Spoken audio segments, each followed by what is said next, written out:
Hi everyone, welcome to Crafting with a Cocktail, where we make crafts and cocktails all in one segment.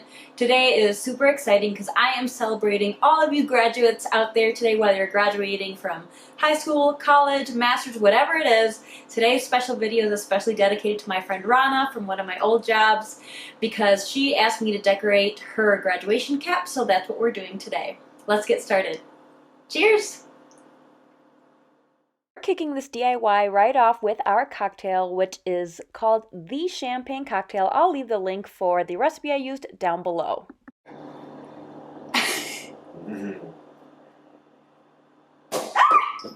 Okay.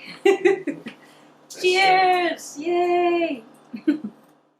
The champagne cocktail is super easy to make. I'm starting off with some homemade sugar cubes, super easy. It's just sugar mixed with a tiny bit of water, and then I molded them with I think, 1/4 teaspoon, let them dry overnight. Honestly, they brought me so much joy, I don't even know why. They're like little gumdrops. I'm splashing that with 5 little splashes of aromatic bitters, and then I'm supposed to squeeze the oils out of a lemon peel, but I felt like it was only going on my hands. So I'm just rubbing it around the glass. That's probably cheating. You shouldn't do this in like a bartender setting, but this is how I got it to work. So no judgment here, okay? Then I'm pouring my champagne right over the top of all of that, and you're supposed to garnish it with a lemon twist, which again I try to do here, and it rips in half, but I'm not wasteful, so I threw it in even though it didn't quite twist for me. Ta-da! The cool part too is that little sugar cube at the bottom sweetens it just slightly as you go, and it makes it super fizzy and bubbly for several minutes. I love it. Let's get into this absolutely stunning graduation cap for my friend Rana. I hope this serves as inspiration for anyone trying to create one. I started with some cardstock from Michael's that I got for about $1, and then I just trace out I had already cut it, okay? But I traced out the measurement of my graduation cap and then cut it out that way.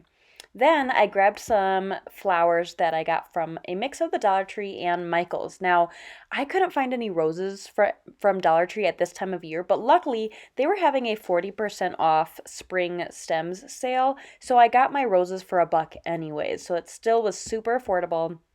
I'm using sunflowers, roses, baby's breath, and then towards the end I used some dandelions because it just felt like it needed a little bit extra.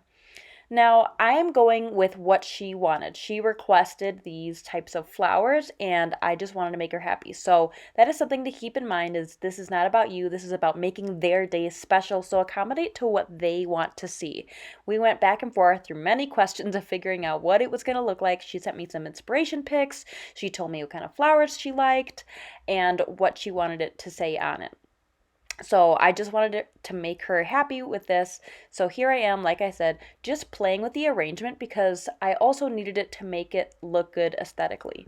Once I had a pretty good idea in mind, I just began hot gluing them down. Now the important part is to really cut off the back little nub that sticks out when you pop the flowers off the stems because they won't sit flat otherwise.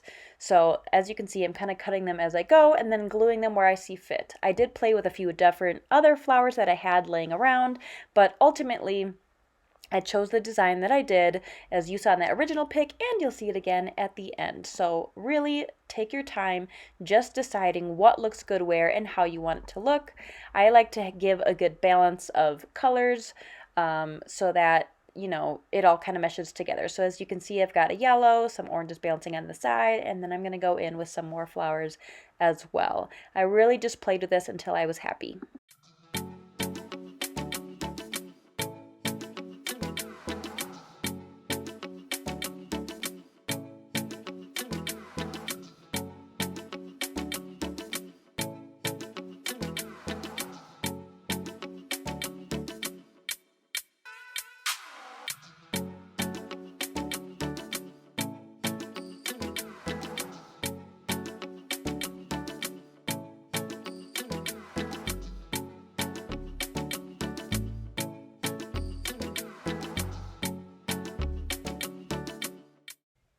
this is the ultimate arrangement that I ended up going through.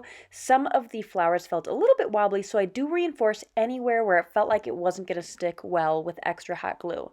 Now, here's what's fun too. I wanted this to really be as blingy as she wanted it. She wanted it to really pop and give all of the excitement. So I'm taking these rhinestones that I got in a rainbow pack from Walmart, and I'm just eyeballing how far apart they go, making sure that I have one in each corner as I follow along. If you are really particular, you could totally measure this out, even at how much you want where, but I like to just eyeball things as I go. If you've watched my channel before, you're very well aware of this.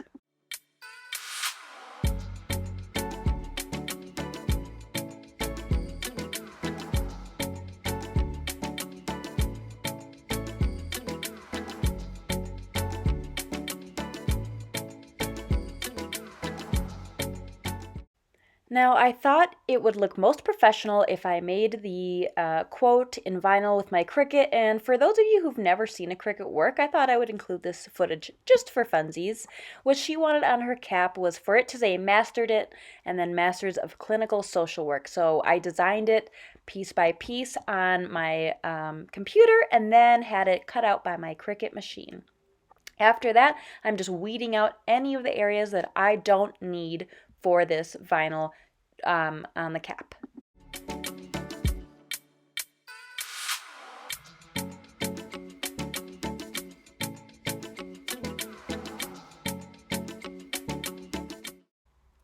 Now I'm going to apply some transfer tape so that I can get it onto the cap itself.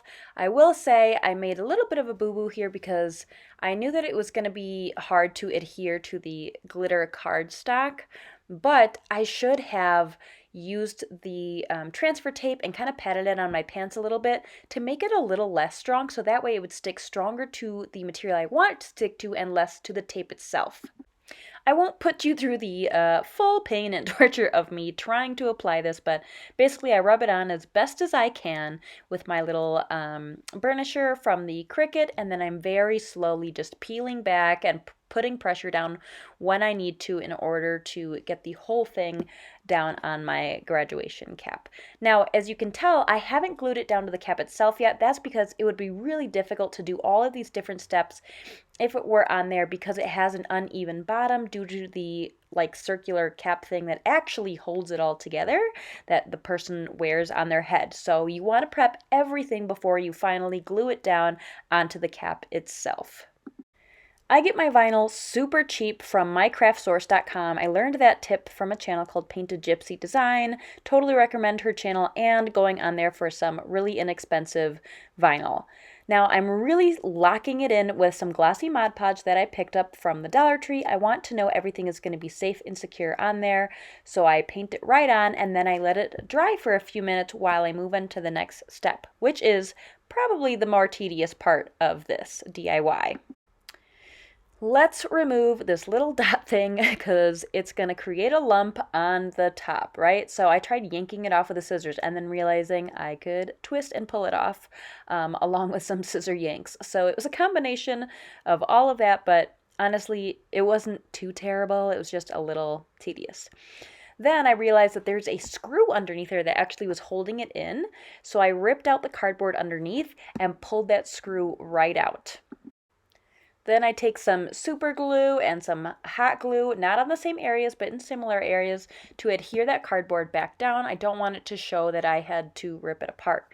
I did give my friend her hardware back, the little screw and the little button on top, in case she wanted to reattach them, and she did because she wanted to be able to add her tassel on top. So that is an option depending on the person. Some people like theirs completely decorated without having the little button on top, and some people do. So again, this isn't about you, it's about what they might want, so offer that option for sure.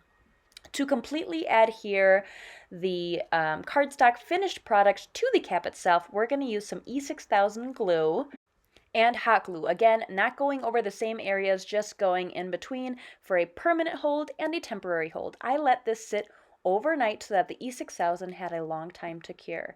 Now, guys, stick around because you are about to see the final reveal from her photo shoot. It is absolutely gorgeous. She loved how this turned out, and I hope this inspired you to create some beautiful graduation caps for the graduates in your life.